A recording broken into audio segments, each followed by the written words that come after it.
તો ઠાકોર વિકાસ નિગમ માટે બજેટની ગેનીબેન ઠાકોરની માંગ। ગેનીબેને અલ્પેશ ઠાકોરને બજેટની માંગને લઈને ટકોર કરી। અલ્પેશ ઠાકોરે કુંવરબાઈ મામેરાની રકમ વધારવાની માંગ કરી હતી, ત્યારે અધ્યક્ષે રમૂજ કરતા કહ્યું, ભાઈ બહેન મામેરાની ચિંતા ન કરો। ઠાકોર વિકાસ નિગમ માટે બજેટની માંગણી કરવામાં આવી છે। કોંગ્રેસના ધારાસભ્ય ગેનીબેન ઠાકોરે ભાજપના ધારાસભ્ય અલ્પેશ ઠાકોરને ટકોર કરી હતી।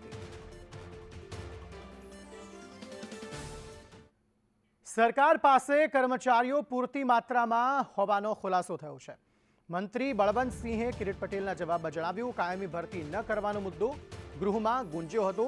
ભરતી માટે બજેટ પૂરતું ન વાપર્યાનો કિરીટ પટેલે આરોપ લગાવ્યો છે। બળવંતસિંહે જવાબમાં કહ્યું, 92% સુધી બજેટ વપરાયું છે અને વર્ષ 2021માં ભરતી માટે 94% બજેટ વપરાયું હતું। શ્રમ કૌશલ્ય અને રોજગારમાં ભરતીમાં બજેટને લઈ આ સવાલ કરવામાં આવ્યો હતો। 2021-22માં શ્રમ વિભાગ માટે 1502 કરોડ સામે 1279 કરોડ ફાળવાયા। 2022-23માં 1836 કરોડ સામે 1591 કરોડની ફાળવણી કરાઈ છે। વર્ષ 2022-23માં 121 કરોડની રકમ વપરાયા વગરની રહી છે।